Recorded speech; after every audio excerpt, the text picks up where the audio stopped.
dramas and jolly comedies. Stephen Baker, the handsomest leading man, and beautiful Julie Laverne as well. Captain and his floating show. Thrills and laughter, concert after, everybody's sure to go. Captain and his floating show.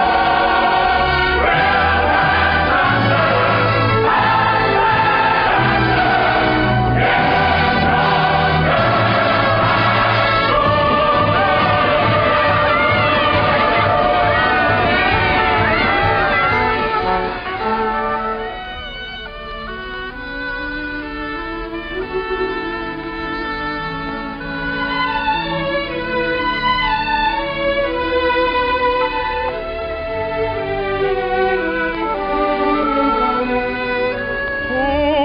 cares if my boat goes upstream, or if the gale bids me go with the river's flow. I drift along with my fancy.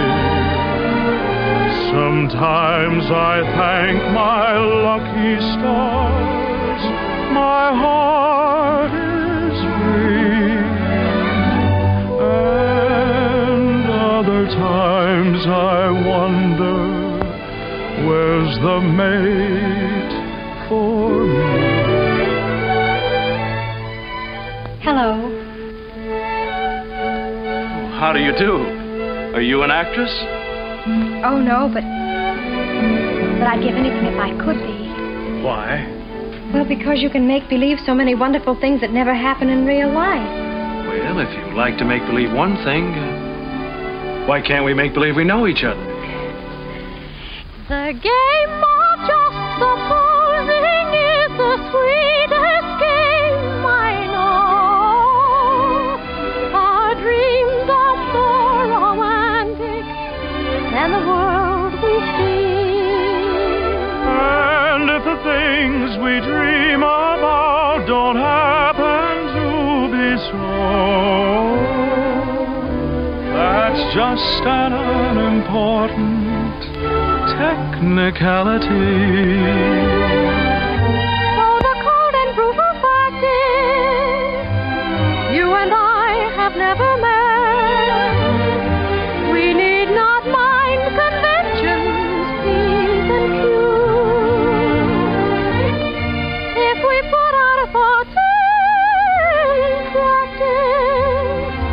we can banish all regret.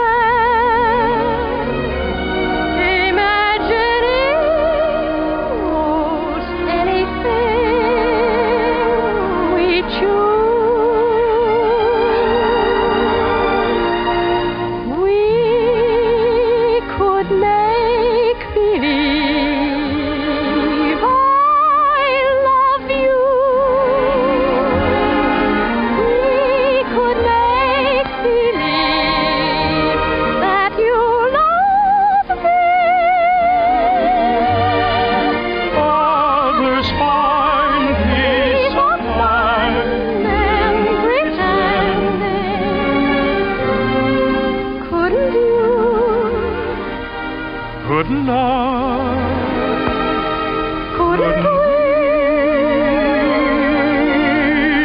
Make believe our lips are blending in a phantom kiss, or two or three.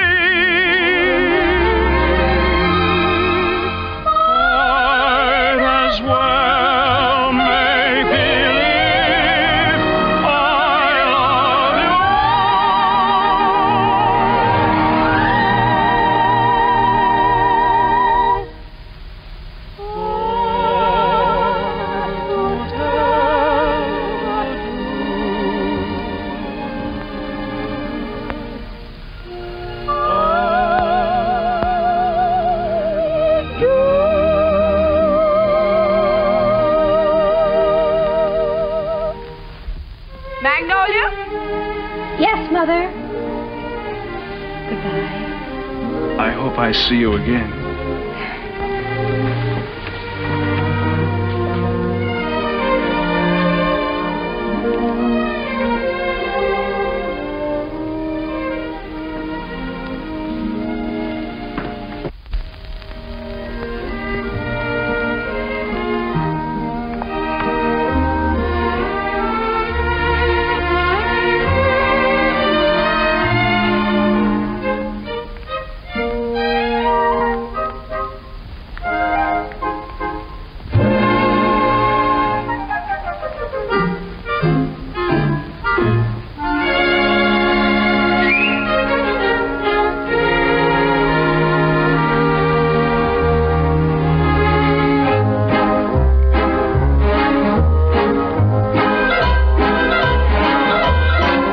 Upon the wicked stage ain't ever what a girl supposes.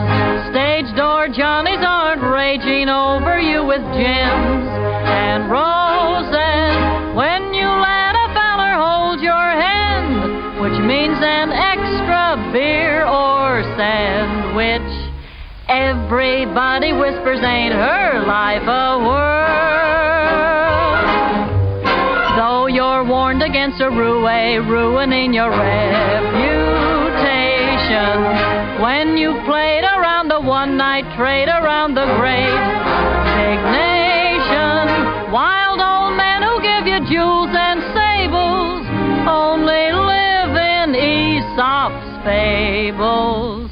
Life upon the wicked stage ain't nothing for a girl. Though we listen to you moan and grieve, you must pardon us that we do not believe you. There is no doubt you're crazy about your awful stage. Life upon the wicked stage ain't never what a girl supposes. Stage door Johnnies aren't raging over you with gems and roses. If some gentleman would talk with reason, I would cancel all next season. Life upon the wicked stage ain't nothing for a girl.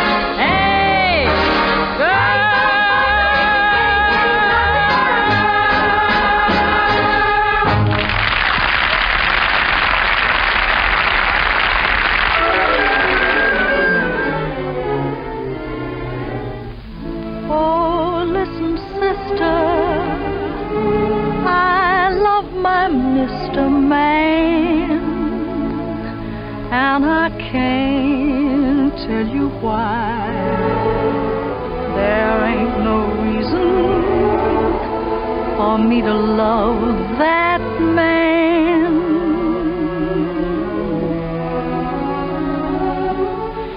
It must be something that the angels done planned.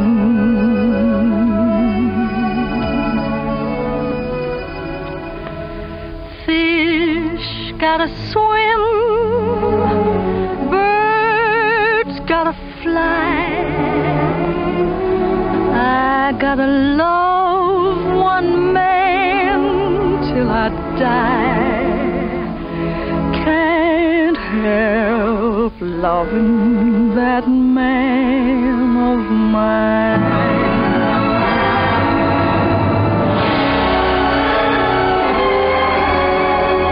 Tell me he's lazy, tell me he's slow,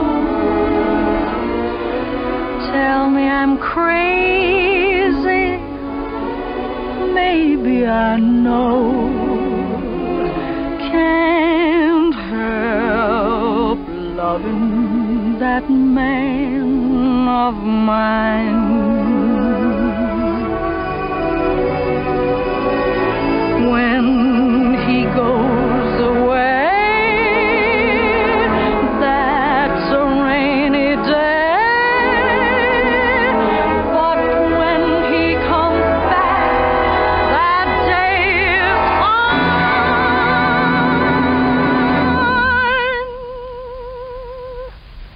The sun will shine.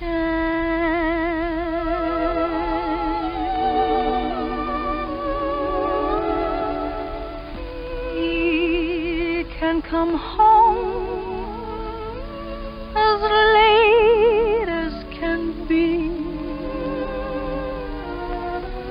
Home without him ain't no home to me. Can't help loving that man of mine.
Swell show, Mr. Kine. Well, thank you, Joe. Where to? The Waldorf, Mr. Kine? What was that, Joe? That big shindig you're throwing for you. It's down at the Waldorf, ain't it, Mr. Kine? Yes. But first I'd like to stop off at the house of an old friend. Yes, sir. Just for a moment, Joe. Turn right at the next crossing. It's not very far. I'm looking for an old brownstone house. It was the home of a very great and good friend. Tonight, during the show, I couldn't seem to get him off my mind. Yes, sir. And I'd like to be alone for a few minutes, Joe, before we go down to the Waldorf and face that crowd. Oh, I get you. It's like a minute of silence, something like that, huh? Yes, Joe, something like that. Here, stop here, Joe. Here at the corner? In front of that radio shop. Oh, there it is. See? You mean that lodging house sandwiched in there? Mm-hmm. Well, of course, it didn't have that room to let sign in the window then. And other than that, it hasn't changed very much. Well, the street has changed. Changed quite a bit since I first walked down it years ago. Joe, You notice this radio shop? Well, that was a bicycle shop the first time I ever saw it. I remember the day very well. It was spring, and I might have been any American kid coming down that street. I had a song under my arm, my hopes were high, and the world was wonderful. I was ambitious, and I was eager, but I needed a little help. I'd been told that the best man to give it to me was a man by the name of Hessler, James Hessler.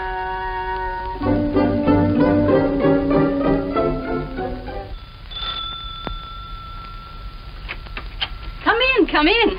You're an hour late already. I suppose you realize that. You can start on the upstairs bedroom immediately. Mrs. Muller, Daddy wants some more roast beef. I'll be there in a second, Mr. Hessler, and see that you get to their nests, young man. He's not the moth killer. I'm a songwriter. A songwriter. I see. You entered under false pretenses. Well, it won't do you any good, young man. Mr. Hessler isn't seeing songwriters anymore. He's going in for better things. Maybe he should have some roast beef. He's very hungry. Shh! Don't mention roast beef in front of a songwriter. Look, Aunt, give me his neck here. No, so it is.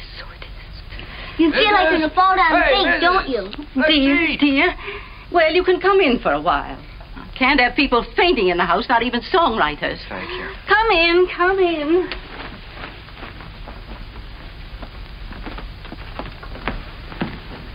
Daddy, he's starving to death. Mr. Hessler.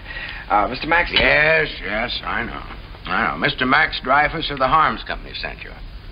Written a little tune. He thinks it has possibilities if it's properly arranged. I'm to help you arrange it. Look how skinny his neck is, Daddy.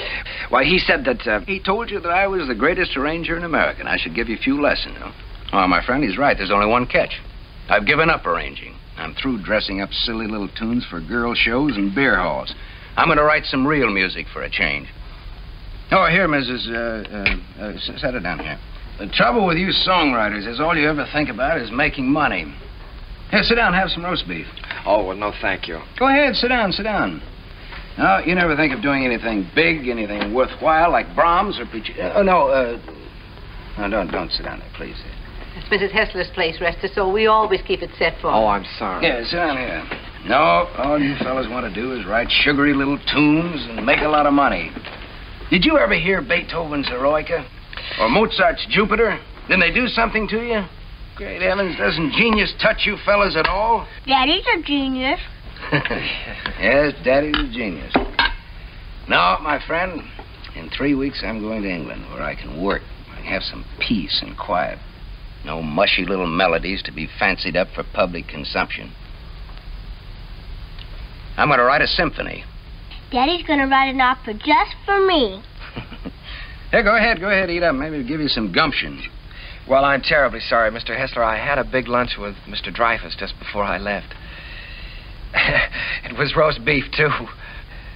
Yeah, well, Oh, what's the matter? Just because you're not hungry, you don't have to go, do you? Have some brandy with me. Help me celebrate my liberation from mediocrity. Mrs., get a couple of liqueur glasses, will you? Sally, will you show the gentleman into the parlor? I'm going upstairs and see if I can't find that bottle of Napoleon. Have you a song in there? Mm-hmm. I'm taking piano lessons. Daddy wants me to be an opera singer when I grow up. Why don't you write an opera? Well, Sally, I'm afraid I only write the silly little tunes. You know, the ones your father doesn't like. Let me see if I can play your song. Do you mind? Oh, I wish you would. It's very easy. Here.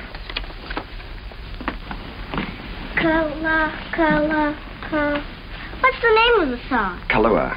That's a funny name. Sounds like candy, like gumdrops. Well, it's the name of a very romantic beach in Hawaii, Sally. No, that's B. B natural. Here, let me show you. Now, here's the melody. Should be played with clarinets. Oh, no. Wait a minute. No, that's not right. You've got to use clarinets to play the vamp. Oh, I was thinking of using brass there. Brass and spoil your finish? Good heavens, man, you've always got to save the brass for the finish. Oh. Well, what do you think? I know. This is a romantic song. Sit down. It's sentimental. You've got to start the melody off with your strings. Divisa, here, I'll show you. Start that vamp again, Sally. It's perfect for clarinet, see? Now then, the strings enter. Divisa. Did you hear how wonderful that is?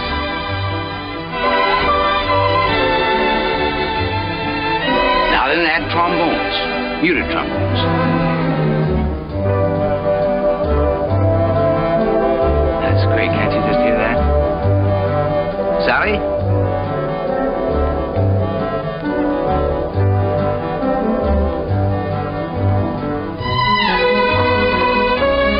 No, wait a minute. We ought to add flutes there. Light and easy.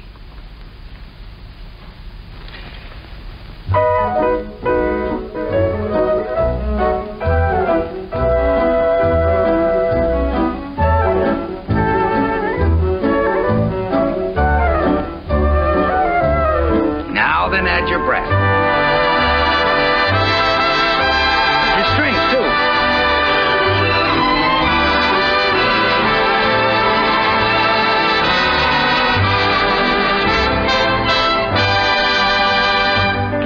You see? Not easy? It's a good song, too. It's very good. Is that yours? Yes. Mm-hmm. That's all right. What's your name again? Kern. Jerome Kern. Well, I'm glad to meet you, Kern. Make yourself at home. And I did. My life became a pattern of notes and clefs, tempos and modulations. We worked hour after hour, day after day. It was the beginning of a friendship. It was the beginning of a lot of things. And now, not only did I have a best friend, I had a best girl, Sally. And what a girl. Oh, those were never to be forgotten days. I hated to think of them ending. But at last the time came when Jim had to leave for England. Oh, here, Jim, let me help you. Oh, it's those symphonies of yours. They're as heavy and bulky as lead. Nice, they're not tinny like some tunes I've heard. Oh, Sally, honey, come here. All right, here we go. Fortissimo. Dum-da-da-dum-da-dum. Bum. Got it. Oh, you carry a lot of weight, Sally. It was easy. Come along, Sally. At least we're not going to miss the boat. Goodbye, Mr. Kern. Goodbye, Mrs. Goodbye, Sally. Bon voyage. What does that mean? Happy journey. Bye, Uncle Jerry. Be a good boy. This will be the end of it, boys. Don't forget to pack my song, Daddy. No, I'm good. She means Kahlua. All that is her song, Jim. You know, if it hadn't been for Sally, I wouldn't be here now. Well, she's very fond of you, Jerry. I'm going to miss her. I'm going to miss all of you. Well, we may not be gone so long. It all depends on... You won't mind living here alone, will you? Oh, no, I'll get used to it. Jim, in case I don't get a chance at the boat, I just wanted to tell you that... Oh, forget it. I like arranging now that I'm through with it. I'm glad to have been some help. No, it's more than that. It's been your kindness and your home here. Look, Jerry, I just want you to write some good music, some real music. That's all the thanks I want. Don't waste your time fussing with those wheezy little tunes. Think big. Try to be somebody. I will, Jim. I'll try to be as big as I can. Yeah, good. That's fine. Well, we better be on our way. Oh, good heavens, Sally's song. You know, I'm so tickled that she remembered that. Remembered? It's your song, Jerry. She couldn't forget it.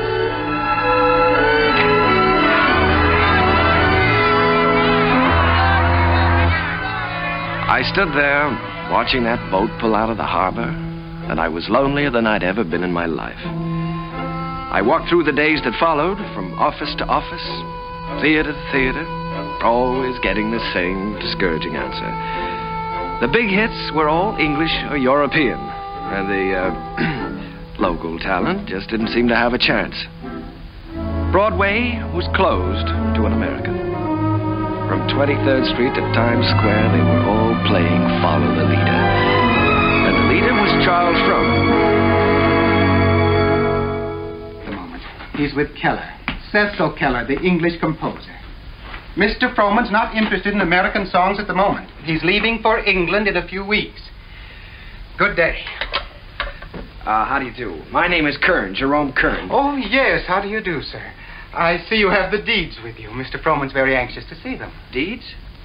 You're the man from the real estate office, aren't you? No, I'm a songwriter. These are some of my songs. Your name isn't Kernan? No, Kern, Jerome Kern. I'm sorry. Mr. Frohman hasn't a minute to waste. I'm afraid I must say good day. Well, now, maybe if he'd listened to one of my songs, I have one that could be made very English. Good day, sir. Goodbye, Mr. Frohman.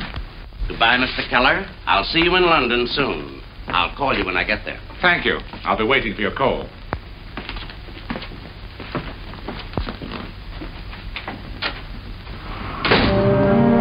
I made up my mind that I was going to try to write music with an English accent. So I sailed for London. I wish I could say with flags flying and my courage high. But the sea and I and the boat didn't get along too well together. I was mighty glad to see land again.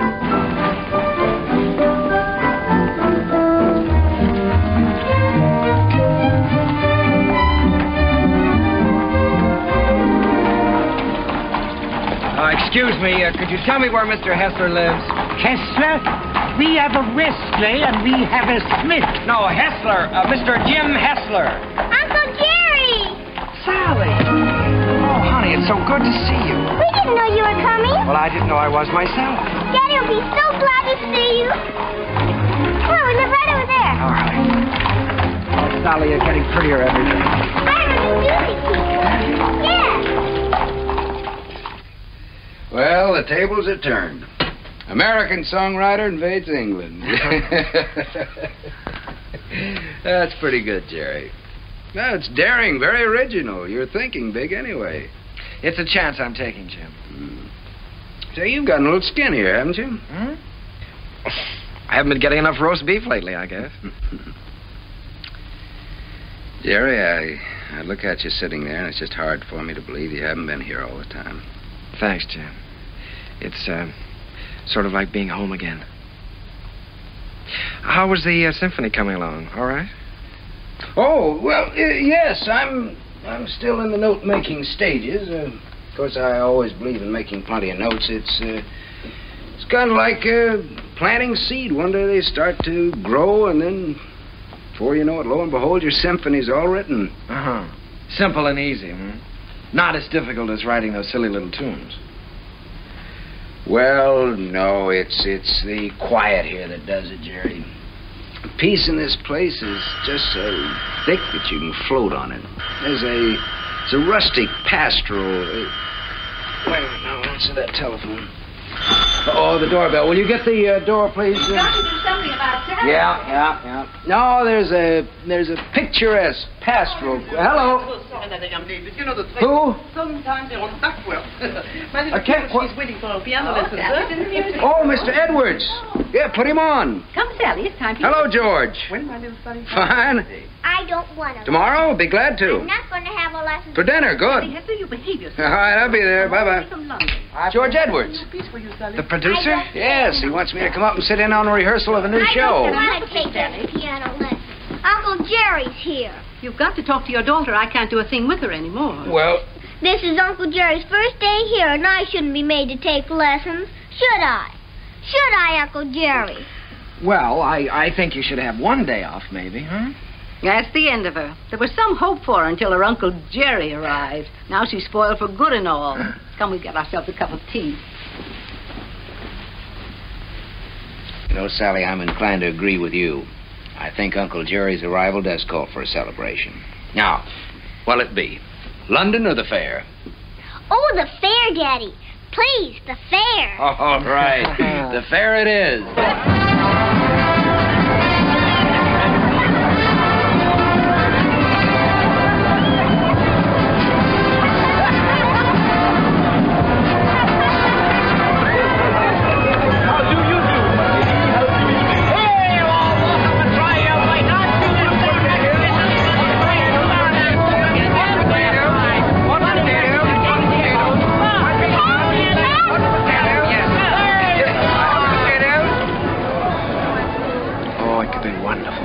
could be wonderful. Oh, no, Jerry. I don't want Sally to go up in the swings. Not till she's a little older. The whole stage full of swings and a boy and girl in each swing and all of them singing. Oh, you mean for a production number? Yeah. That's not a bad idea. They could swing from the stage right out over the audience and back again. Make a good production number. What song would you use with it? Spoon with Me, be perfect. Spoon with Me, that sounds fine. Suppose I take that up to George Edwards. For the Gaiety? Sure, I'm going to have dinner with him tomorrow night. Oh, Jim.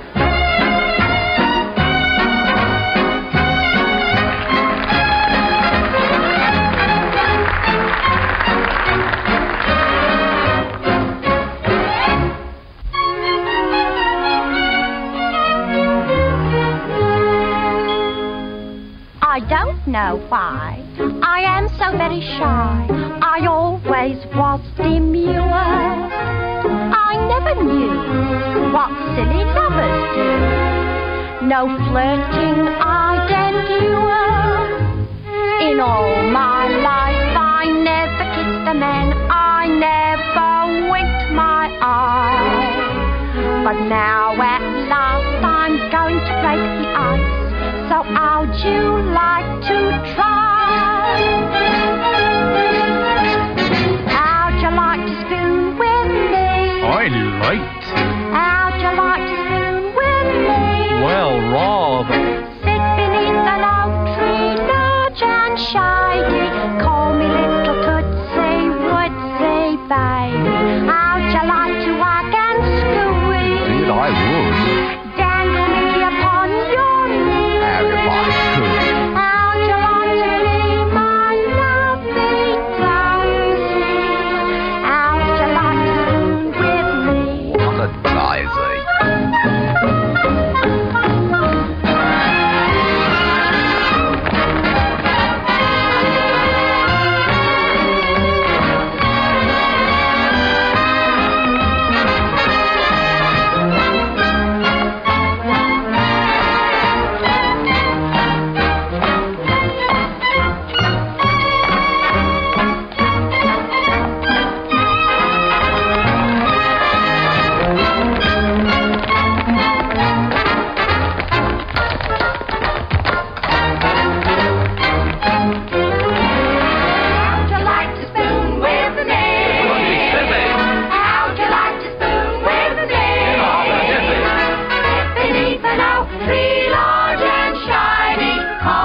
How'd you like to be my lovely darling?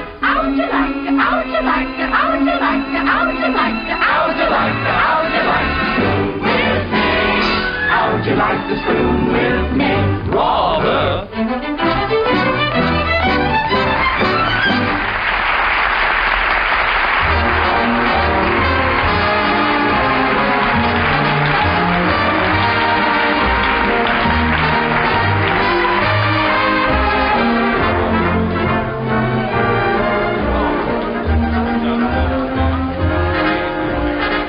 Pardon me for intruding. You've been pointed out to me as the composer of that delightful number with the swings in it. My name is Froman, Charles Froman. Mr. Kern, I want to congratulate you. Froman? I'm sorry, sir. It isn't my number. My name isn't Kern. There's Mr. Kern, sir. Down the bar bit. That gentleman there? Why, he can't be the composer. It's him, sir, sipping sherry. And a very nice gentleman he is, too, sir, for a musician. Mr. Froman, I have something here which I know you'd like. It's a beautiful number with parasols, with all sorts of parasols.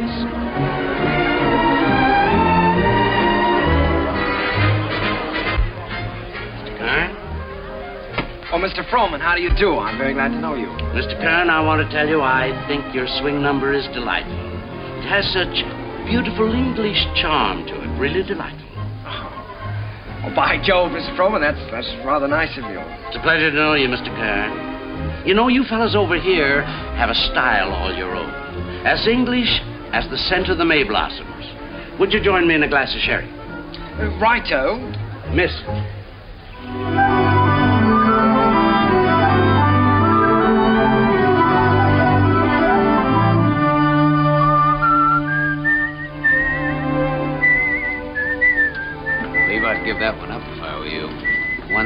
Gaiety, I think you can afford to take a rest. Well, if I could finish it, I know I could interest Froman in it. You ought to know by now that Charles Froman is only interested in English music and English composers. If I only had a piano, I know I could work this out right now.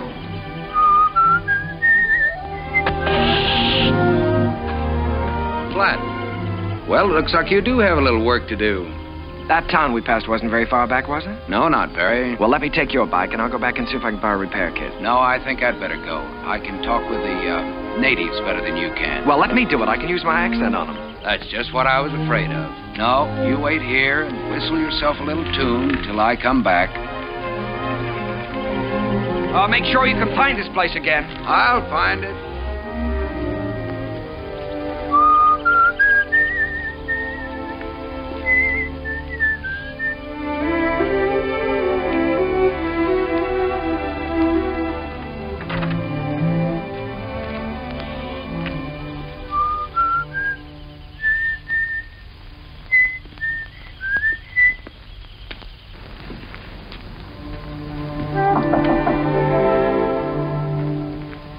I say, is anyone there?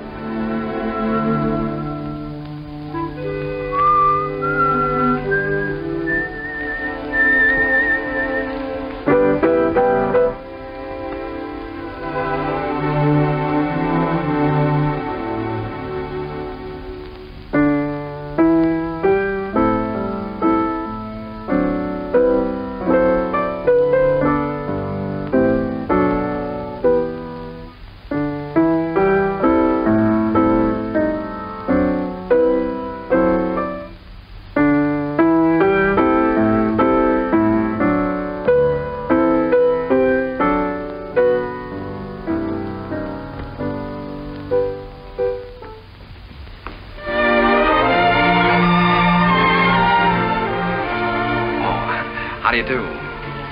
Did Mr. Timkins send you? Well, I was passing by on my bike, and I got a flat tire, and... then you don't work for Mr. Timkins. No, I happened to notice your piano through the window, so I thought I'd come in and try out a little tune. I see. For a minute, I thought you were the piano tuner.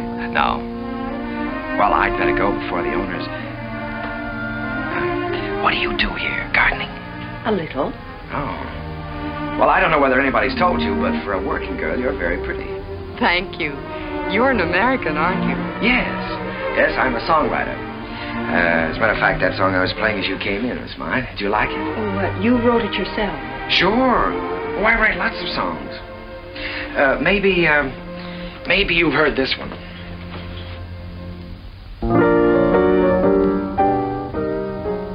Why, that's from the Gaieties. Everybody's singing it. Uh-huh. Now, this is the one I was working on.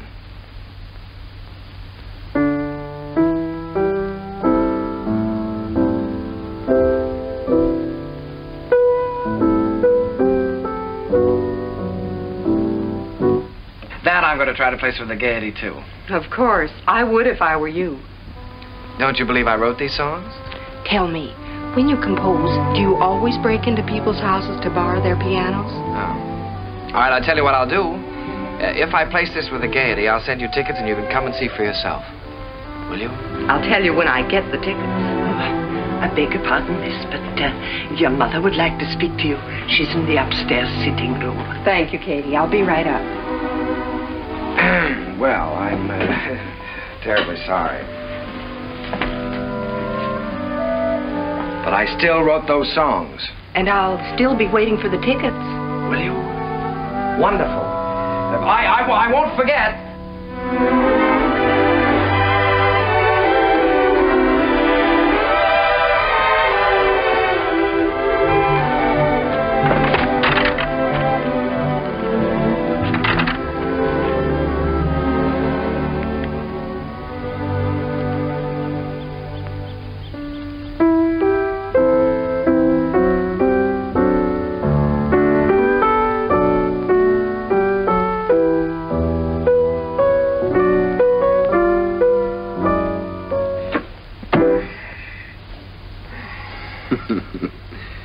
And you were the lad who wasn't going to fall in love with anybody for a long, long time. Well, this girl is different. Sure, I know. Well, now, don't joke about it. It's serious. Don't you believe me? Yes, of course I believe you. She really is different. I know. Her hair is like spun gold shining in the sunlight. Well, I don't know about her hair. She had a kerchief on, but her eyes were like pools in the starlight. I see. Even with her working clothes on, she's the prettiest girl I've ever seen. I'm sure of it. Seriously, Jim, don't you believe me? Yes, Jerry, I believe you. It's spring, isn't it? And tomorrow morning, I think I'm going to give you a great big dose of sulfur and molasses. Good night.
I can't seem to see anything else.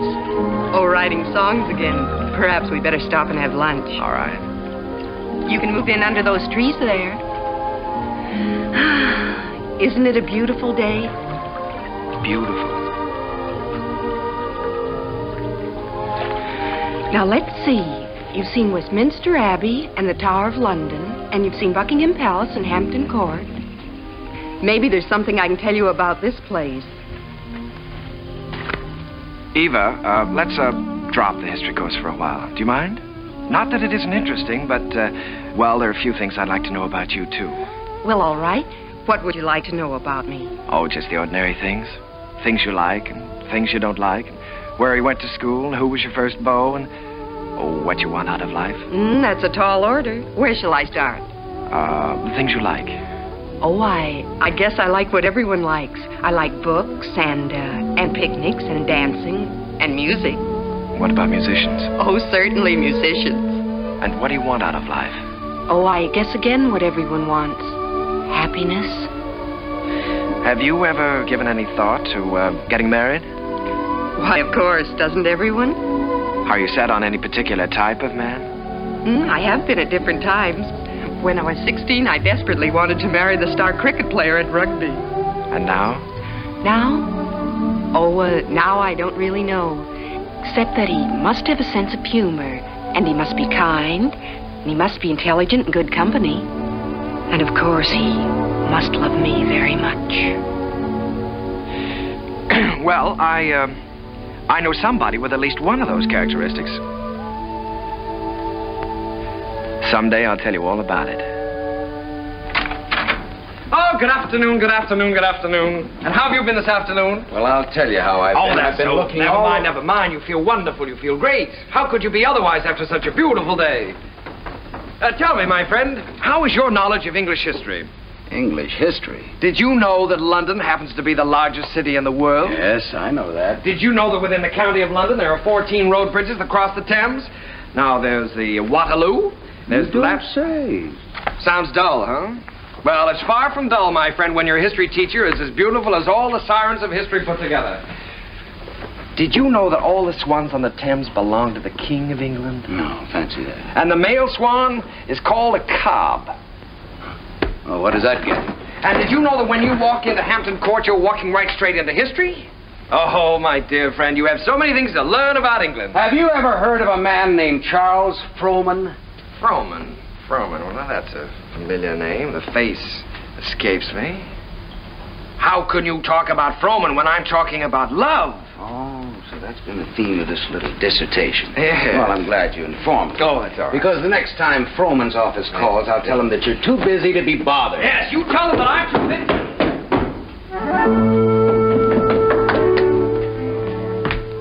Did you say the next time Frohman's office calls? That's what I said. They've been calling you all day. But why should I bore you with such trivial details? Well, what do they want? No, dear friend, you return to your archives. Why think of the future when the past is so glorious? Oh, come on, now quit clowning. What happened? Nothing. Frohman just wants you to write 4 songs for his new show. If, of course, you can spare the time. Well, why didn't you tell me about it? Why didn't I tell you about it? Well, come on, let's get going. There's no time. We've got to do that on the ship. On the what? On the ship. We're sailing with Charles Frohman tomorrow. We have to start rehearsal in 6 weeks in New York. Oh, Jim, Oh, no. Look, Jerry, this is the chance you've been waiting for. You certainly are full of surprises. I thought you'd be up in the clouds. I feel like I've just been yanked out of the clouds.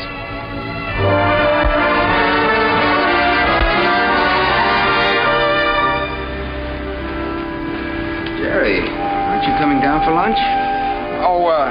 No, Jim, I'm not very hungry. Now, look, you've got to snap out of this. It isn't the end of the world, it's the beginning. Here you are on your way back home with a Charles Frohman contract in your pocket. Why, you ought to feel wonderful. I know it.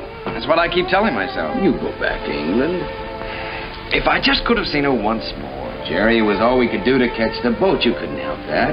You talked to her on the phone. On the phone? What can you say on the phone? Hello, it's nice seeing you. Take care of yourself. Oh, Jim, there were so many things that I wanted to say to her. Now, look, Jerry, you've got to think about your career. Things are just starting for you. Yeah? You can say that over and over again, and you know what happens? What? Nothing. Jim, you know, for the first time in my life, I'm lonely. Here I am on a ship full of people with you, and I might as well be on a desert island all by myself. Did you ever feel this way? Yes, once. What did you do about it? I married the girl. Oh, hello, Mr. Frohman. Hello there. Been looking for you, too. You weren't down to breakfast? No, the first day out is always a rough one. I know. Good Englishman should have his sea legs by now. Come and have lunch with me. Mr. Frohman, there's something I must tell you. I'm not an Englishman. Mr. Kern, there's something I must tell you. I never thought that you were. At least not after the first 15 minutes. Matter of fact, I'm very proud to be able to present a new American composer to Broadway. Thank you, Mr. Frohman. I have a lot of faith in you, Jerry. Just received a wireless from Julia Sanderson. She's accepted the part of the girl from Utah. Wonderful. Now I've got to have a great song for her. If it's a love song, he's got one.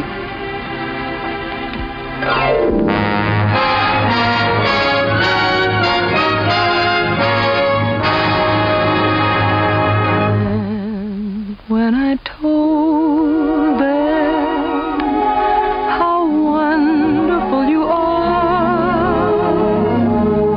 they didn't believe me. They didn't believe me. Your lips, your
Dowd's number worked out pretty well now, huh? I never realized that writing a complete score was such a job before. Well, one good all-night session like this does wonders. We could use another week. We weren't 3 weeks late already. Oh, I hope he likes it, Tim. Rowan, he'd be crazy about it. If he hasn't gone out and bought himself another show while he's been waiting. Good morning. Sally, what are you doing up? I'm going to have my breakfast. Right. It isn't morning already. No, it can't be. Sally, you'll be late for school. I'm coming. Say, Jim, don't you think I better call Froman's secretary and get an appointment? Yeah, you better call him at home. It's a little early. Good morning. Bryant, 2446, please. Do you think it's in good enough condition for him to hear? Oh, yeah, sure. It's in good shape for a first draft.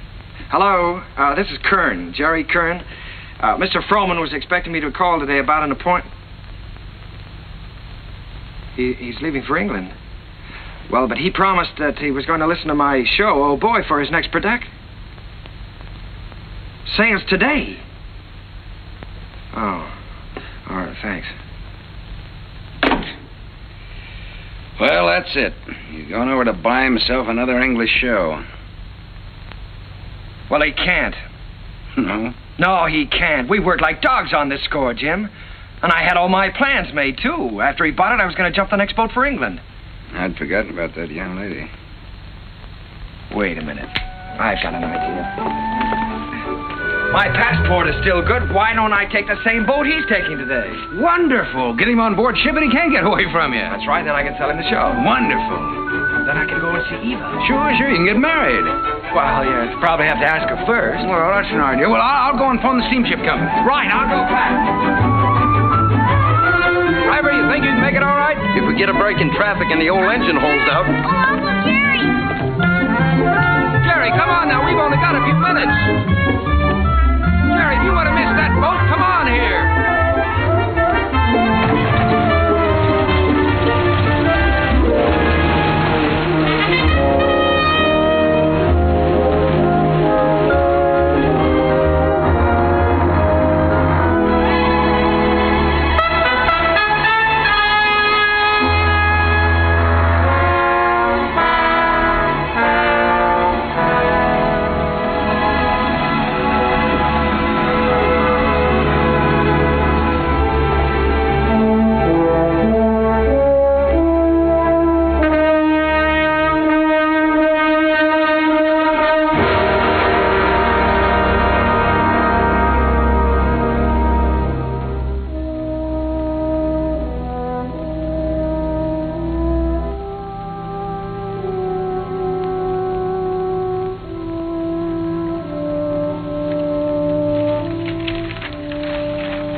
Charles Froman.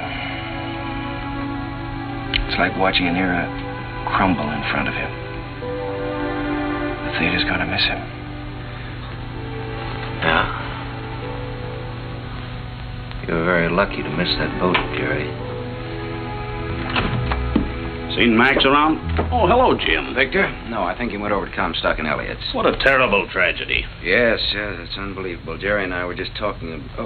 Jerry, you know Victor Herbert, don't you? This is Jerry Kern, Victor. How do you do, Jerry? It's a great honor to meet you, Mr. Herbert. Charlie Froman spoke of you quite often. He had great hopes for you. Well, he was very kind. He liked you. But more important, he respected you. And it's easy to see why. You've got a song to sing. Thank you, Mr. Herbert. Look down at that city, Jerry. It's made up of millions of people. And music has played a part in all their lives.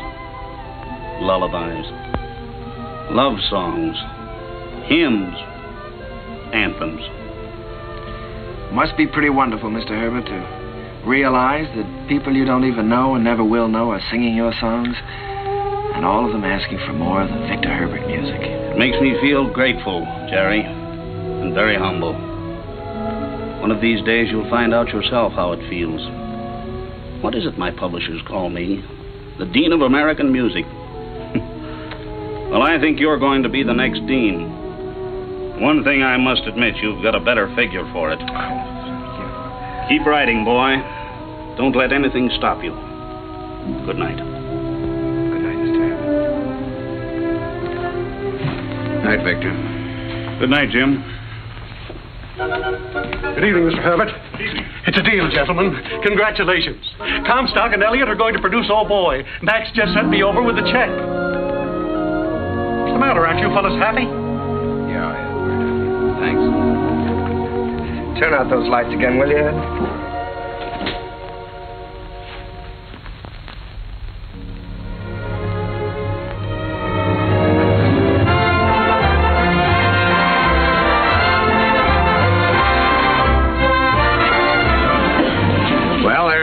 How does it feel? Well, it feels pretty good. If I could just get rid of some of these butterflies in my stomach. How do you feel? Well, I've got a little butterfly trouble myself. I suppose you think we're standing in front of the theater on 39th and Broadway. No, what do you take me for? This isn't 39th and Broadway. This is the top of the world. Pretty nice world, isn't it? Yeah, it's great. It's wonderful what a difference seeing your name in lights can make, isn't it? Come on, we better go in or we'll miss the show.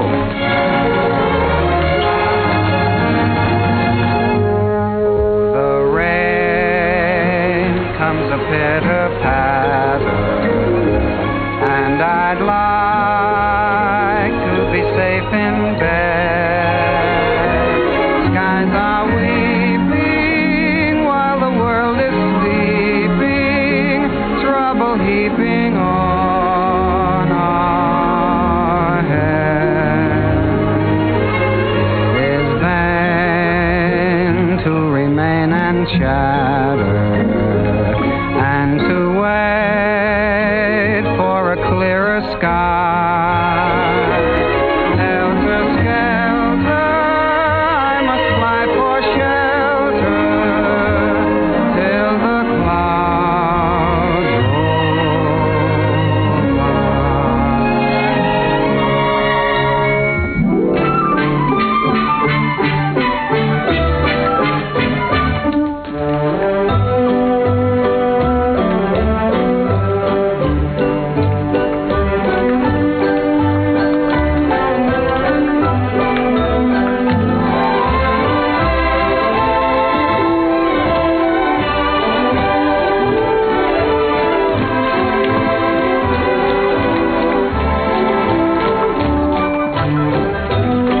going to spend your money yet? Well, for one thing, I think I'll buy an interest in Harms. For another... You think you might take a little ocean voyage? Well, good luck. I don't see how she can possibly say no. No, that's what I'm worried about. I'm afraid she is going to say no, Jim. You know, I can't get her out of my mind. She's... Yeah, I know. I've been through this before. She's everything you've ever dreamed of on this earth. She's everything I've ever dreamed of in heaven.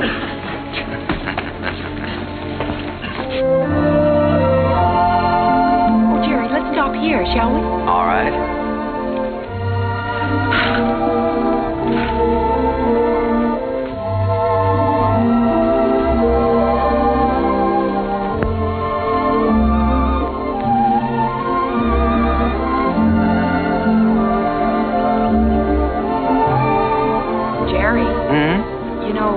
Write very often. Well, my letters weren't very interesting, Eva, so I tore them up.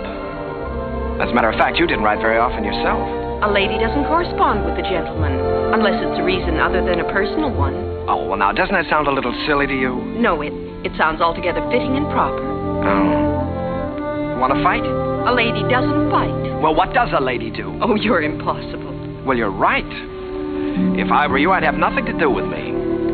In fact, if I were you, when I ask you to marry me, I'd say no. Just on the grounds that a lady never says yes. Now, see here. Are you going to ask me to marry you? Might, with a little encouragement. A lady doesn't... In my country, if a lady wants to be asked, she has to be encouraging. In my country... In your country? What in your country? Well, there are proper ways to go about such things in every country. Oh. Well, then let me put it this way. From the very first moment I saw you, when you walked in from the garden, I knew that out of all the women in the world, I'd finally found the right one. The only one. I wanted to tell you then. I wanted to say, hello, funny face. I don't know your name or anything about you, but I've loved you all my life. You were my first school teacher, my first date, the first girl I ever kissed, and everything in the world to me. You see, I recognized you immediately. You thought all that? That's right. I stood there thinking that, wondering what you'd do if I kissed you. What would you have done? What would you do now?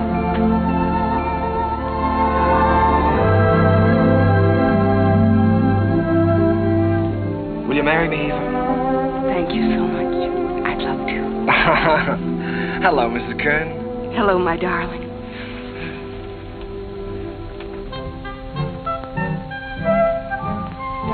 They're here, Daddy. They're coming up the steps. Welcome home. Jim! What, you old fox, you really did it this time. Nothing, my boy, nothing, just a little gesture. Jim, this is Eva. Hello, Eva. Hello. Well, you've married the nicest guy in this world. But the craziest. Oh, now, wait a minute. I was keeping that from her.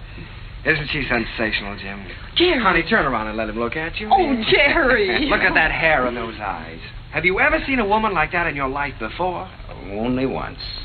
No, I hope that both of you have all the happiness in this world. Oh, thank you, Jim. I think we have already. Forgetting me and the music. Oh, Sally, yes, I'm sorry, dear. Sally. On behalf of my father, Jim Hessler and myself. On behalf of my father, Jim Hessler and myself, I wish to congratulate you on the start of your voyage into the great sea of life. Oh, Sally. Well, on behalf of my wife and myself, I thank you very much. I'll take it. Hello, Mrs. Hello, Mr. Kern. Sally, it's so wonderful to see you. Why, you have grown up, haven't you? Sally, this is your Aunt Eva. On behalf of my father... Thank you, Sally. We're going to be real good friends, aren't we? Yes, I expect we are. Well, what do you say? Let's all go in and have something to eat, shall we? Oh, Jim, it's so good to be home again. Yes, it was good to be home. I felt I had everything in the world. Happiness, success, and the wife I had dreamed about. I wanted to put it all into music. Eva's smile, and her eyes, and what it meant to be with her. And at last it seemed to me that the clouds had rolled by. First, there was Leave It to Jane.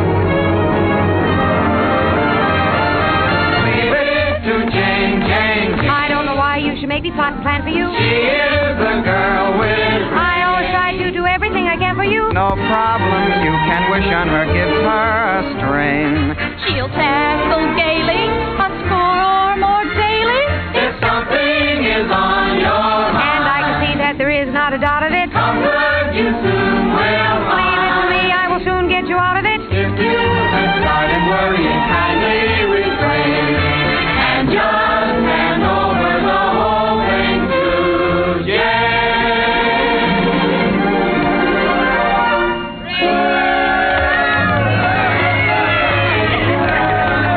Well, Jane, why don't you tell us how you do it? Yeah, come on, Jane, tell us.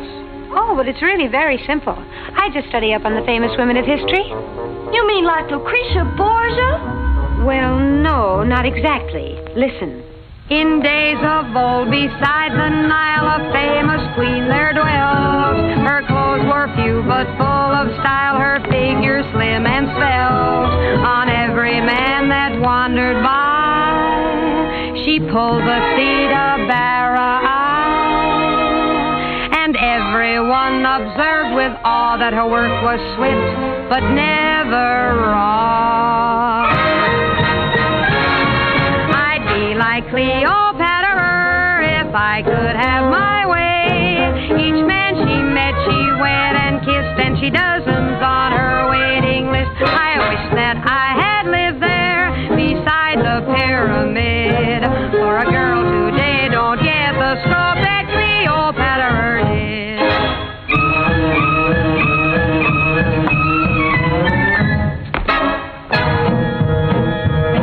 She danced new dances now and then, the sort that make you blush. Each time she did them, scores of men got injured in the rush. They'd stand there gaping in a line and watch her agitate her spine.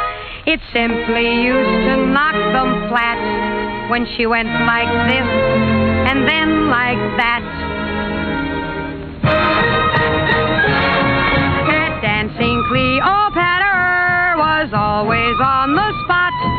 She gave those poor Egyptian kings something else to watch besides the Sphinx. Mark Antony admitted that what first made him skid was the wibbly wobbly wibbly dance that Cleopatra did.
Broadway belonged to the Americans. To George M. Cohan, Irving Berlin, George Gershwin, Vincent Yoon, Buddy DeSilva. I was working in mighty great company. And in one of my own shows, Sally, I was fortunate enough to have the reigning queen of the era, the wistful, lovely, unforgettable Marilyn Miller.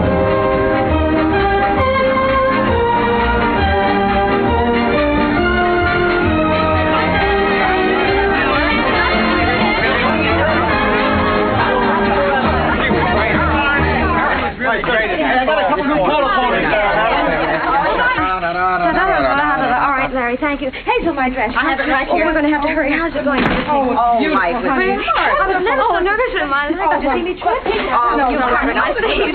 More flowers from Mr. Ziegfeld. How wonderful. Lovely. Says the first act was a dream, signed Flo. Wish she'd said the second act. Don't worry about the second act. Second's better than the first. No. Thank you. Hazel, is everything ready for the quick change? Everything's ready in the stage dressing room. All right. Thank you. Have you got everything? Yes, everything's here. All right, let's go. Good luck, Miss Miller. Thank you. Good luck, dear. Oh, fine, Miss Miller. Some luck, keep it up, Marilyn. Keep your fingers crossed, John. You bet. Oh, here you are, Miss Miller. Everything is ready. Here you are, Miss Miller. I got it nice and warm for you. Put it right here. You got everything now?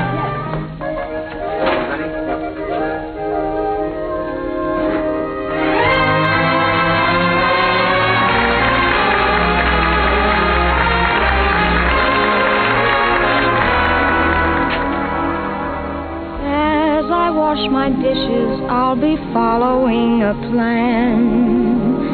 Till I see the brightness in every pot and pan. I am sure this point of view will ease the daily grind. So I'll keep repeating in my mind.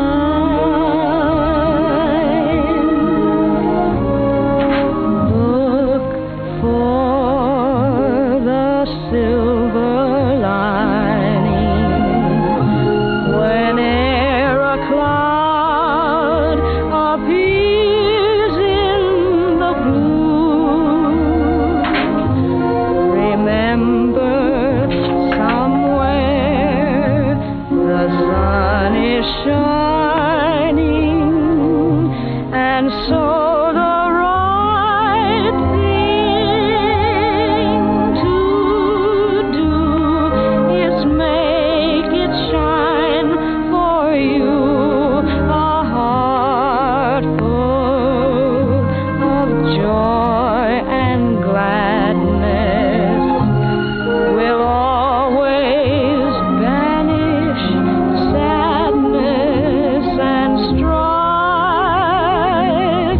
So always look for the silver lining and try to find the sunny side of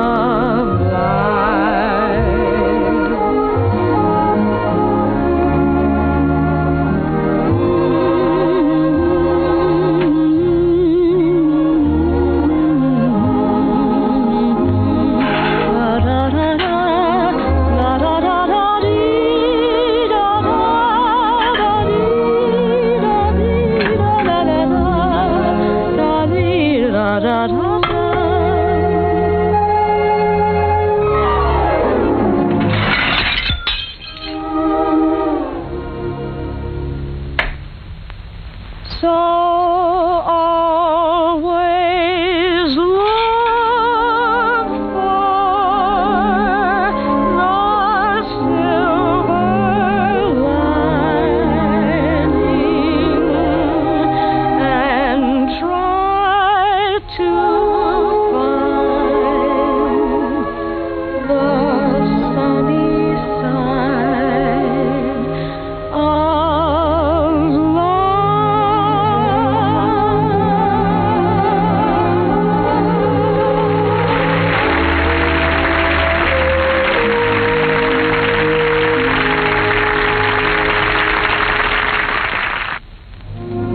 I never thought I'd ever keep a scrapbook, but it was nice to know that people were singing my songs and asking for more. Night Boat, Good Morning Dearie, the Ziegfeld Follies. Curtains went up, curtains came down, and I think I got to look a little more like a musician. Eva grew lovelier with every passing year. Our life was rich and full and very satisfying. And Jim and I, well, we grew a little grayer, a little more settled, perhaps. He was still working on his symphony, or so he said. But on the whole, the years didn't change as much. However, they certainly did change Sally. She was quite a young lady now. She'd been away at school. In fact, many schools. Well, Sally. Hello. Darling. Well, Sally, I thought you were at school. Well, I was. Oh. What happened this time? I just can't stand that school anymore, Uncle Jerry. I've left, and I'm not going back. What does your father say about that? Well, he hasn't said anything yet. He doesn't exactly know. You see, I just left there this morning, and I came right out here to talk to you. Oh, Uncle Jerry, I had to leave. I hated it so much I couldn't eat or sleep or anything. This is the third school you've left now, isn't it, Sally? Yes. Well, now, it seems to me that you ought to be able to make a go of one of them. Oh, I just don't seem to fit in very well. The kids all seem so... Oh, I don't know. All they're interested in are parties and clothes. They seem to think that's all there is to life. Oh, Uncle Jerry, I wish you'd talk to Dad for me. He'll listen to you. Well, Sally, you know your father isn't well. Then I ought to be home where I can take care of him. You ought to be at school completing your education. You want to make something of your life, don't you? Oh, I've had an education, and now I want to get down to something serious. Oh, Uncle Jerry, you did promise you'd help me get a start in the theater. I said I'd help you when you were ready. Your father wants you to complete your schooling first, Sally, and he's the boss. Oh, Uncle Jerry, Dad's forgotten what it's like to be young and feel like this, but you haven't. You haven't forgotten what it's like to stand on Broadway and look up at the lights and think, someday I'll see my name up there. You remember that feeling, don't you, Uncle Jerry? Yes, Sally, I've got to admit it, I do. Well, then that's more important than school or anything else in the world, isn't it? Isn't it, Uncle Jerry?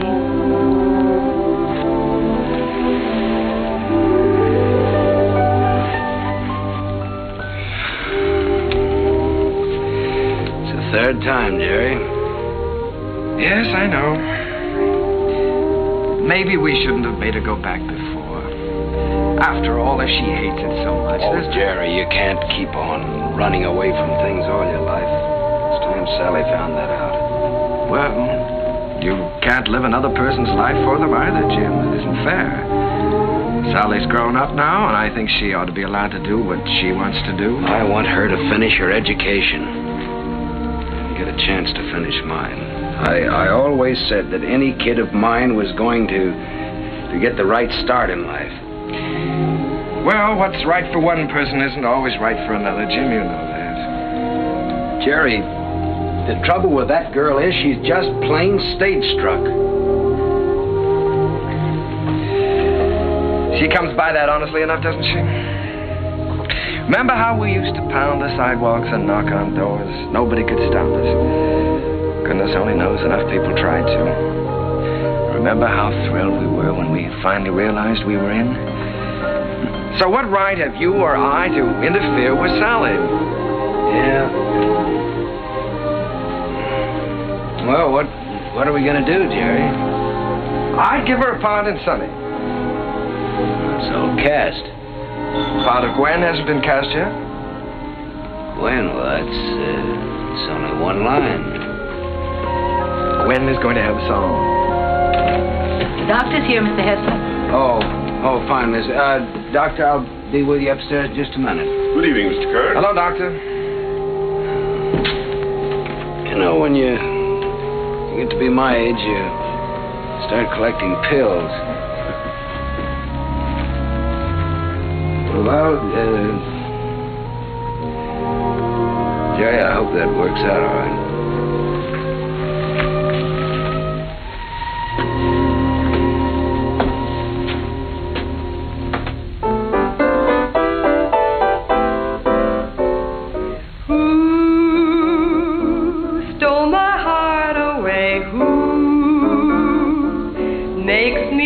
All day, dreams I know can never be true. Seems as though I'll ever be blue. Hello, Mr. Hammerstein. How are you? Very well, Miss Miller, and you? Fine. Hello, Oscar. Jerry. This is a charming number. I was just telling Jerry how much I liked it. What a fine lyric you've written. Oh, thanks. Jerry, I've just been talking to Mr. Dillingham, and he thinks that Who should be a big production number instead of a solo, and that, of course, Marilyn ought to sing it. Oh. Well, then, of course, we'll have to do it. It puts me in rather a tough position, though, Oscar. After all, I did write it for Sally. I know you did, Jerry, but we'll give Sally something else. Oh, she's going to be awfully disappointed. It's a wonderful song, and I'd love to sing it, but I hate to take it away from her. Well, it's for the good of the show, Marilyn. I think you're right, Oscar. Have you thought, though, how you're going to tell Sally? It's not going to be easy. Oh, I thought you should tell her, Jerry. Oh, I was afraid you would. Well, after all, you know her so well, it shouldn't be too difficult. Well, it would be a lot easier if I didn't know her so well. Would you like me to tell her? I'm sure she'll understand. Would you do that, Marilyn? Certainly. Ask her to meet me in my dressing room. And don't worry. Thank you, darling. But Uncle Jerry wrote that song for me. I know.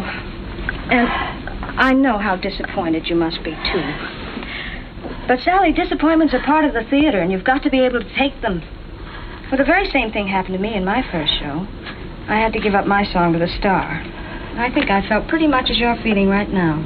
Then I think it's a pretty low, miserable trick for you to pull on someone else. Sally, listen to me a minute. This is your first show. You're just starting. And there are going to be a good many songs and a good many shows for you. It may be difficult for you to understand now, but one day you'll realize you've got to give and take, whether you like it or not. I'll never take a song away from anyone else, especially if it's their first real chance. Sally, please don't put this on a personal basis. I don't want to take the song away from you. Then why are you doing it? Mr. Dillingham thinks it's best for the show. And what's best for the show is more important than what I want or you want or any personal feelings involved.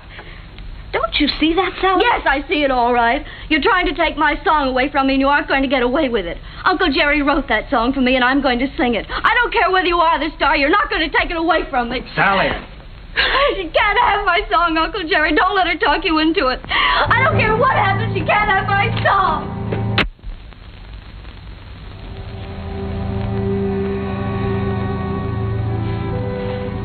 I'm sorry, Jerry.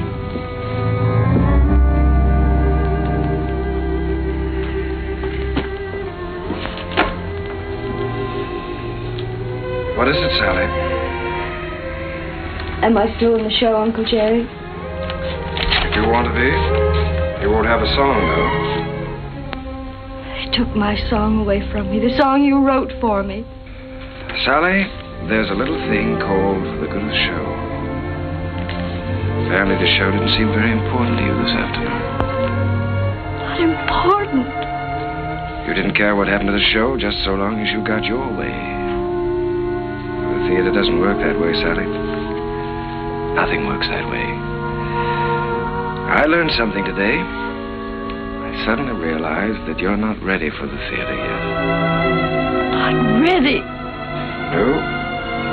All you have to offer is a small talent, a great deal of conceit, in return for which you want success.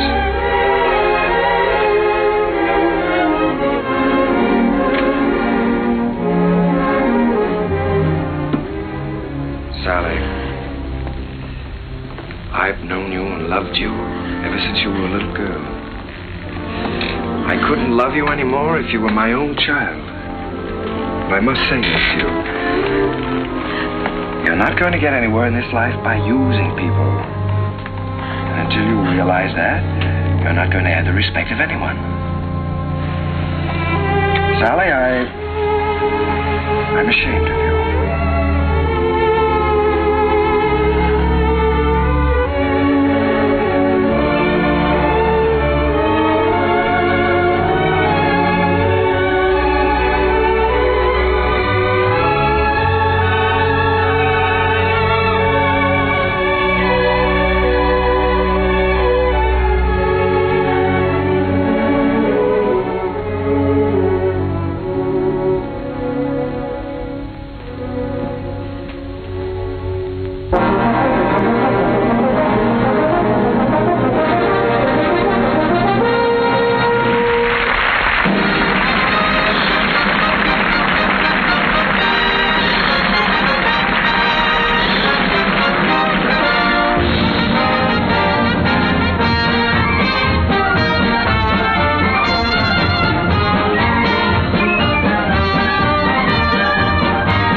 Yes, Miss Mullin.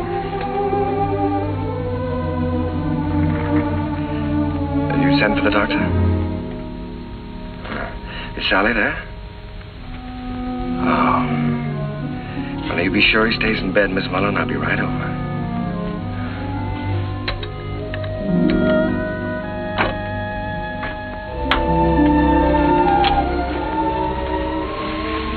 The doctor get here? He's upstairs in Mr. Hessler's room.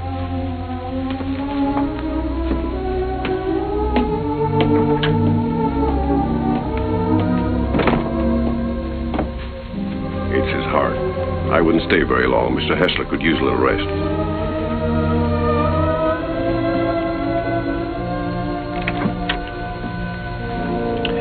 Well, good evening, Jim. Oh, Jerry.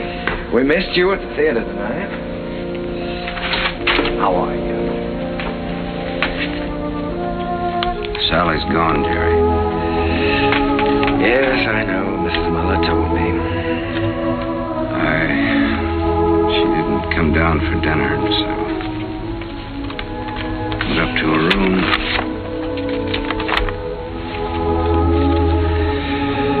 Dear Daddy, I'm going out on my own. Don't worry about me. Someday you'll be proud of me. I'll always love you. P.S. Tell Uncle Jerry I still love him. It's all my fault, Jim. I shouldn't have suggested that she'd be in the show. No, Jerry. Sally is Sally. It's time both of us faced that. Yes, I know, but I think I heard her. Well, she's got spunk, all right.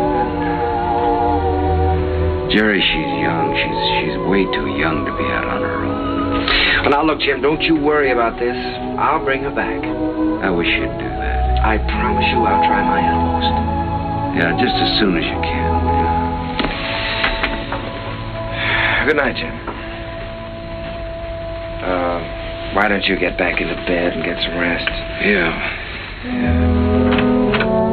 I left no stone unturned trying to find Sally. Personal ads, private detectives. But the answer was always the same. No one had seen her. It was a futile hunt. I tried to keep Jim's hopes alive, but I think he knew. And then, one night... Please don't mention that I telephoned.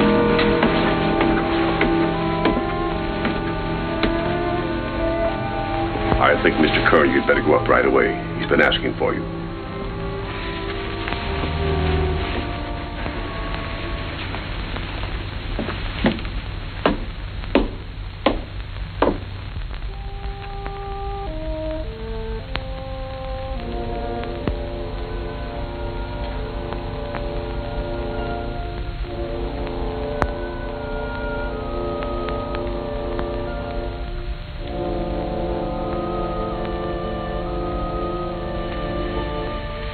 Jim.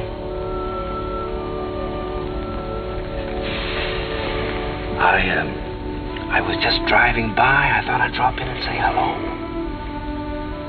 Yeah. You forget I've known you a long time. Feeling better, aren't you? Yeah, I'm fine. Oh, that's good. All you need now is a little rest. Kind of quiet around here now. Yes, it is, but things will be popping again just as soon as Sally comes back. Have you heard from her, Jerry? No, not directly. But I've got a couple of very good leads. I've got a hunch they won't be very long now. Then I'm going to see to one thing, Mr. Hessler. You're going to finish that symphony. I've kept you from that too long now. Oh, I forgot about that symphony. Forgot about it years ago. Well, what about your notes? I never made any notes. I was just posing as usual. You know, I used to go around hollering about being a genius. You are a genius, Jim. And you with your wheezy little tunes. You were writing the real music. The folk music of America. Thanks, Jerry, for letting me kind of stick around. No, wait a minute. Let's get something straight, Jim. I didn't let you hang around. If it hadn't been for you and your faith in me, I would have quit half a dozen times, you know that. And if we're going to start handing out bouquets, I just want you to know that I don't know where to begin to thank you.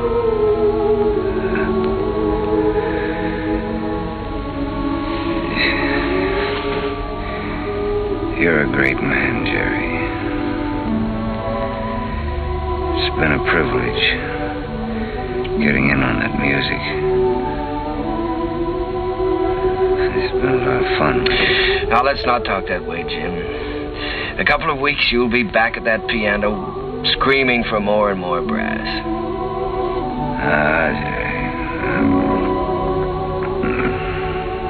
This looks like time for strings. Jerry, if I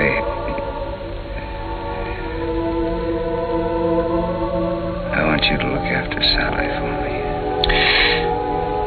Jim, you're going to be all right. So is Sally. In a couple of weeks, why, we'll be laughing about this.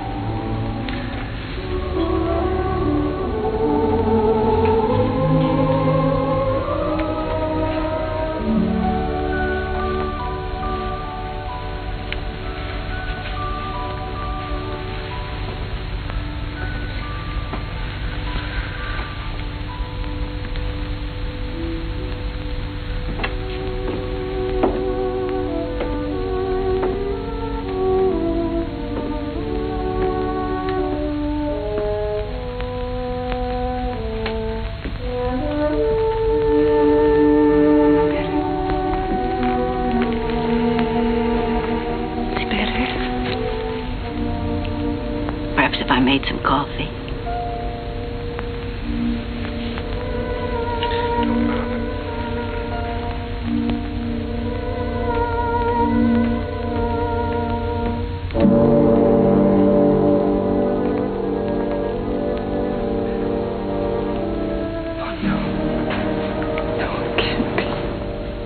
Mr. Kern had hardly closed the door when he...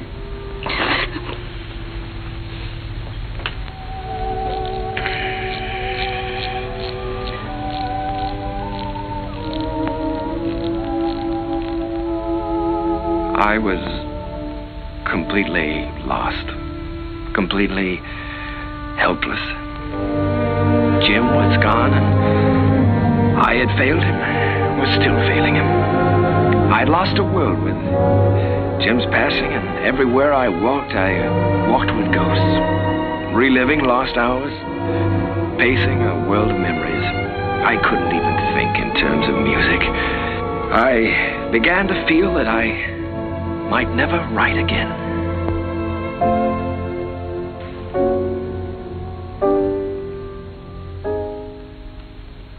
How long has this been going on? For weeks, Oscar. Ever since Jim died. He's a score to write, and he hasn't done one poem. Well, that certainly doesn't sound like Jerry. He seems to have completely lost heart. Have you had any word of Sally? No, but he has every friend he ever had in show business looking. Well, don't worry about it. He'll turn up. It's Jerry I'm worried most about. You know, Oscar, I believe he's beginning to think he can't write music anymore. It's heartbreaking to watch him. Well, I have a book here I'd like him to take a look at. I've been commissioned to adapt it and write the lyrics, and I think Jerry's the man to do the music. I don't think he'll do it, Oscar. Well, that's hard to believe. There's never been a time as long as I've known Jerry when you couldn't excite him with a good story. There's never been a time in his life like this. But you can try, and I'll tell him you're here.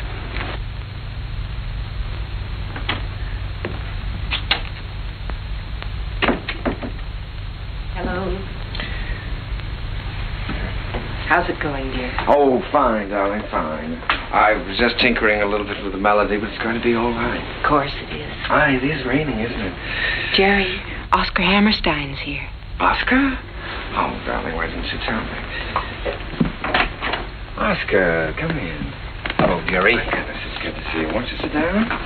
Sit down. Thanks, Jerry. Well, what's new? I'll tell you what brought me out here, Jerry. I came across a novel that I think's going to make a great show. Now, if you'll do the music, I'd like to do the book. Oscar, I'd love to. I really would, but, I have so many commitments right now that I don't think it wouldn't be fair to you or anyone concerned. Suppose I leave the book with you and you glance through it when you have time. Oh, it's no use, Oscar. Well, I'll leave it anyhow. See you next week. Won't you stay for dinner? I'd certainly like to, but I have to get back to town. Bye, Eve. I'll see you to the door, Oscar. Bye. Bye.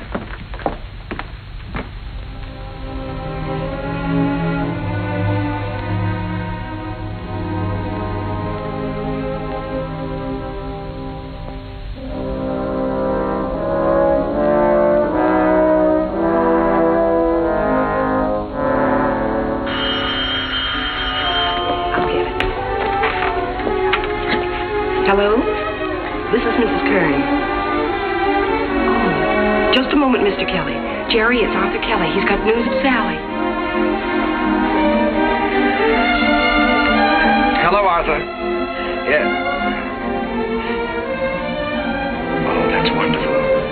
In Memphis? What was the name of that club again? Club Elite, all this week. Yes, well, I'll get right on it. Thank you very much, Arthur. Sally is singing at the Club Elite in Memphis all this week. Oh, that's wonderful. Shall I pack a bag for you? Yes, darling, you do that and I'll call and make reservations.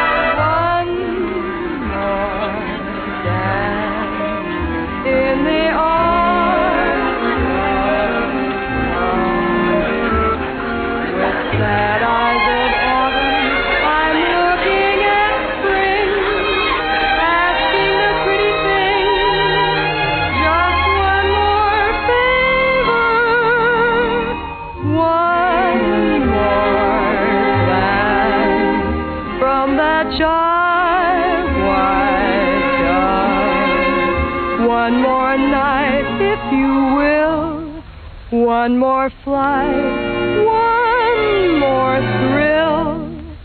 One more dance, if you will, with me.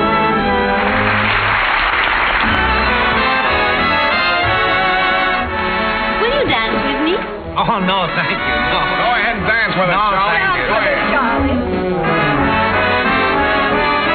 Will you dance with me? I sure will, baby. What's this? Sit down.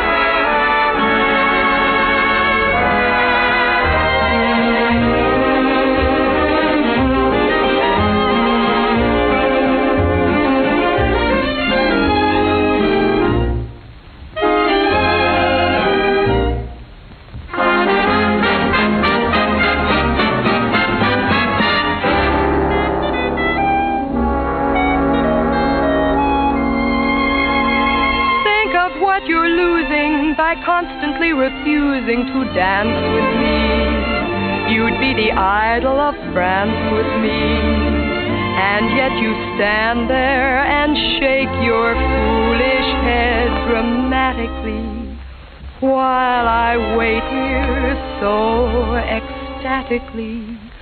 You just look and say emphatically, not this season.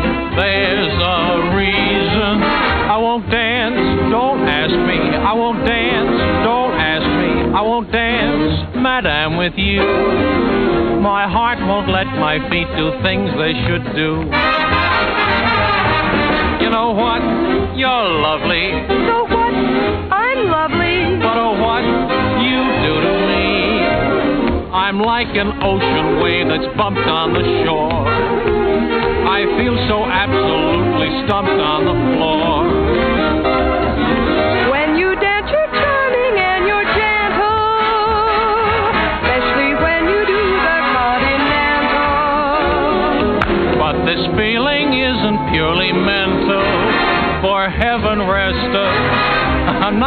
asbestos. And that's why I won't dance. Why should I? I won't dance. How could I? I won't dance. Merci beaucoup. I know that music leads the way to romance. So if I hold you in my arms, I won't dance.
Front watching the show. Oh, did you see what we did to your number? Yes. Oh, I bet you'd like to show me. Not at all. As a matter of fact, I liked it. I wish that some of the people who think my music is highbrow could have seen it. Oh, I'm so excited, I don't know what to do. You look wonderful, Uncle Jerry. More handsome than ever. How's Aunt Eva? Oh, she's fine. But of course she misses you. Oh, I miss her, too. I miss you both. Is she with you? You haven't told me yet what you're doing here. No, your Aunt Eva's in New York. And I'm here because somebody told me I could find you here. I've been looking for you for a long time now, Sally. Oh, Uncle Jerry, you shouldn't have bothered. I'm all right. Oh, I'm sure you are, but I promised your father I'd look after you. Sally, I want you to come back to New York with me. I can't, Uncle Jerry. I'd like to, but I can't. When I heard about my father, I never realized he was so ill, Uncle Jerry. You know I never would have left him. I know that, Sally. When I heard about him, it was as though someone had forced me to look into the mirror for the first time. I loved him very much, and I knew I'd broken his heart. I was spoiled and selfish, and I knew that I could never have any respect for myself again unless I did what I said I was going to do. So you see, I can't go back right now. I'm making my own way now, and I'm pretty good at it, too. Well, Sally, I just don't like the idea of you being here and all alone. This is just a stepping stone from where I've been to where I hope I'm going. I'm making $50 a week now because the management thinks I'm worth $50. If I'm worth more, I'll get more. And if not, I'll have to find it out for myself. And Uncle Jerry, I'm not using anyone. 5 minutes, Miss Vessel. Thank you, Jimmy. You understand, don't you, Uncle Jerry? Well, Sally, you know, darling, I'd give anything in the world if you'd let me help you. But I must say that I've never been quite so proud of anyone in my life as I am of you at this moment.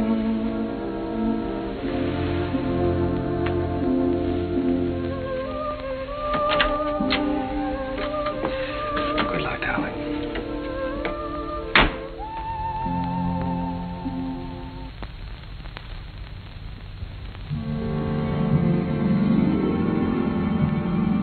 Gradually, I felt the old heartache misting away, and I was at peace. The promise I had made Jim had been fulfilled. Sally was going to be all right. I walked along the river that night, with the river wind in my face and the taste of it on my lips. And I stood there listening. A sudden excitement thrilling through me, listening to the song of a river that makes its way right through the heart of America. And the voice of that river was the laughter, the tears, the joys, the sorrows, and the hopes of all America's people.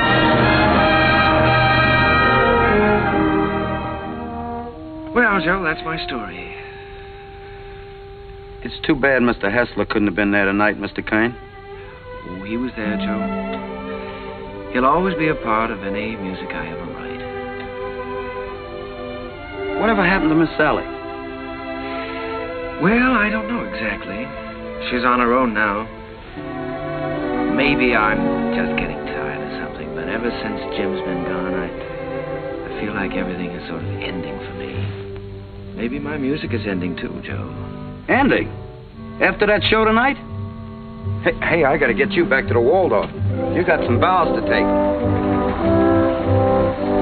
No, sir, Mr. Kane. Your music ain't ending for you. In my opinion, it's just the beginning.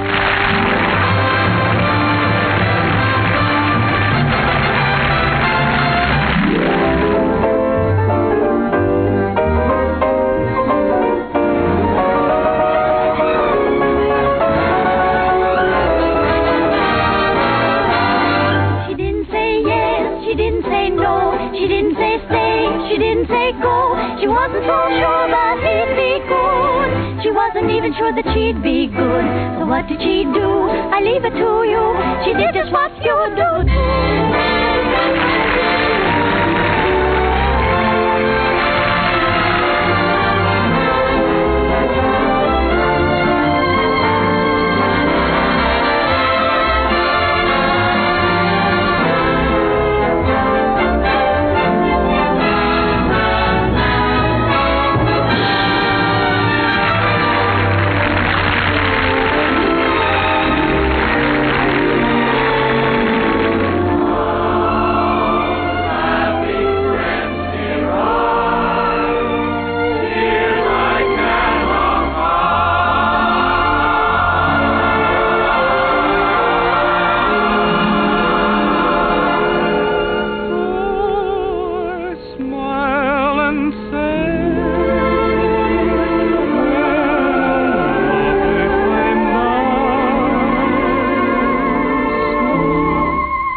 Matter change her. I'll remember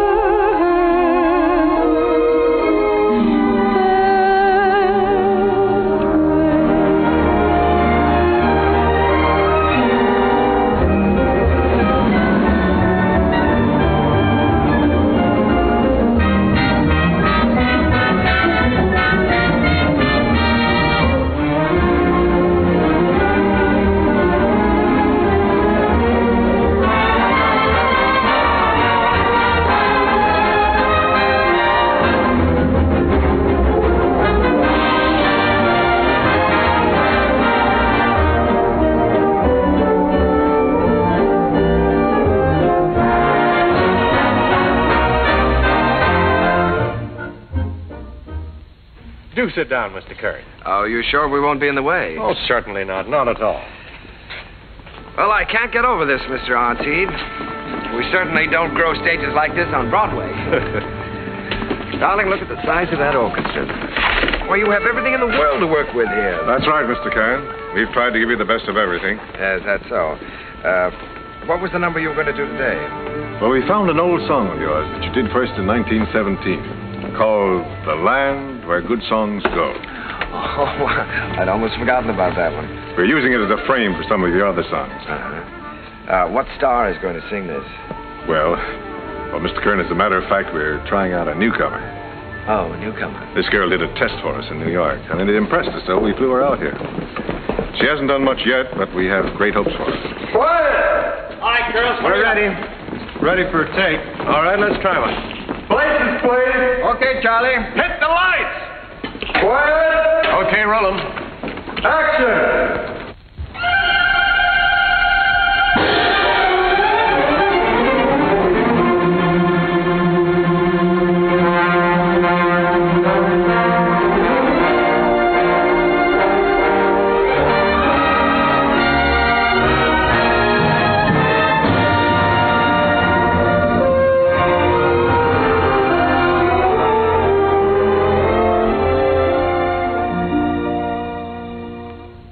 It's a land of flowers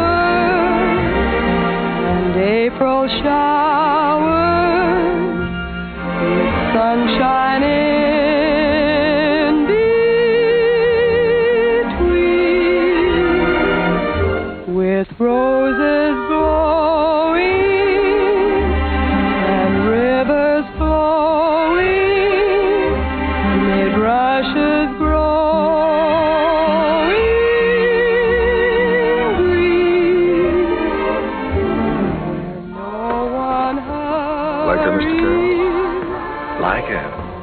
I love her.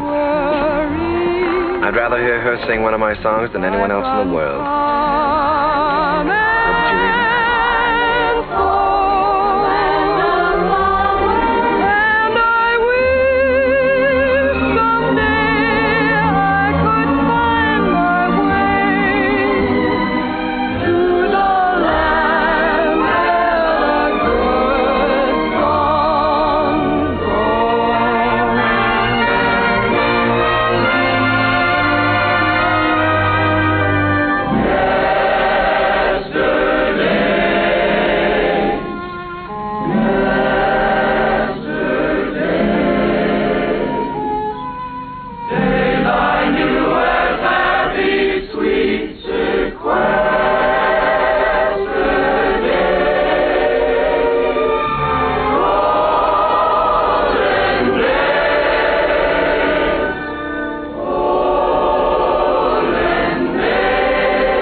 That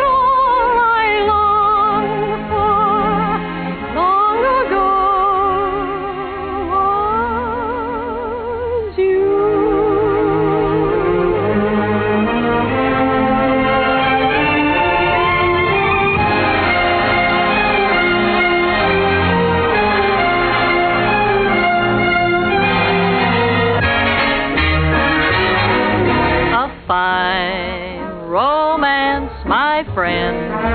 This is a fine romance with no kisses. I might as well play bridge with my old maid aunt. I haven't got a chance. This is a fine romance.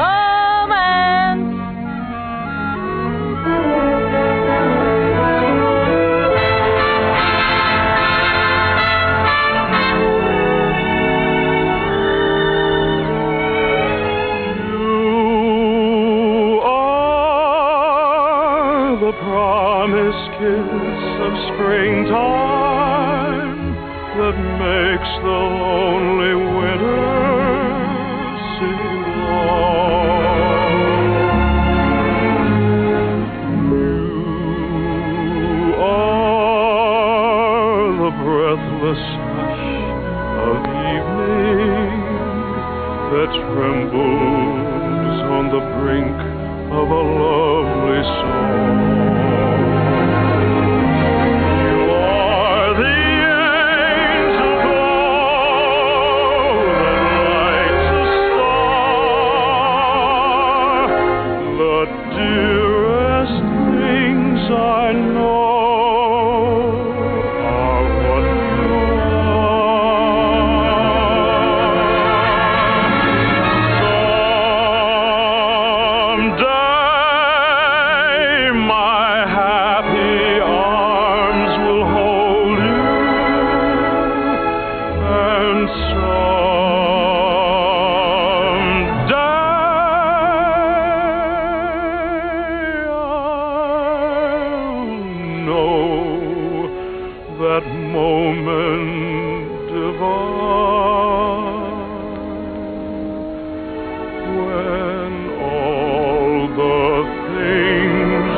What am I giving? Why do I want the things I dare not hope for? What can I hope for? I wish I knew.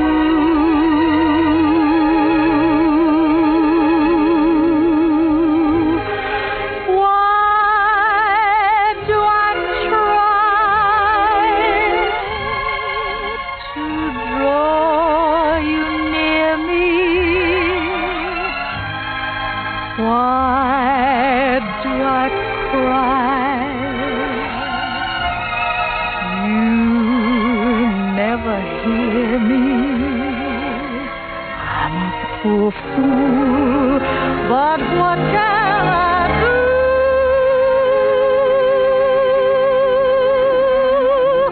Why was I born to love?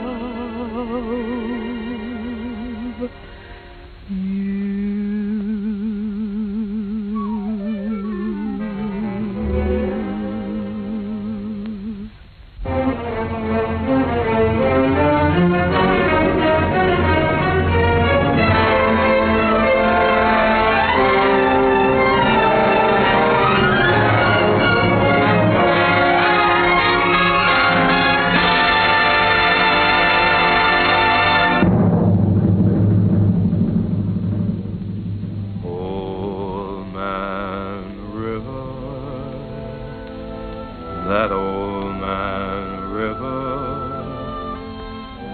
he must know something but he don't say nothing. He just keeps rolling. He keeps on rolling along.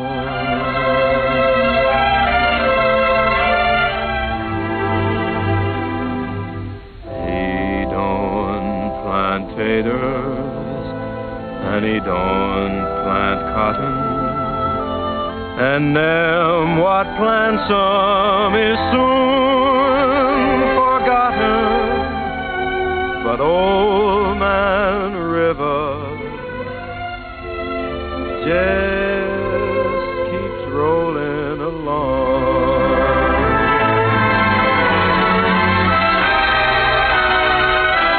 You and me, we sweat and strain, bodies all aching and racked with pain. Tote that bar, lift that bell, you'll get a little drunk, and you'll land in jail.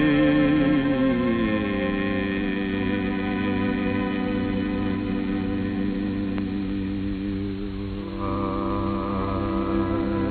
gets weary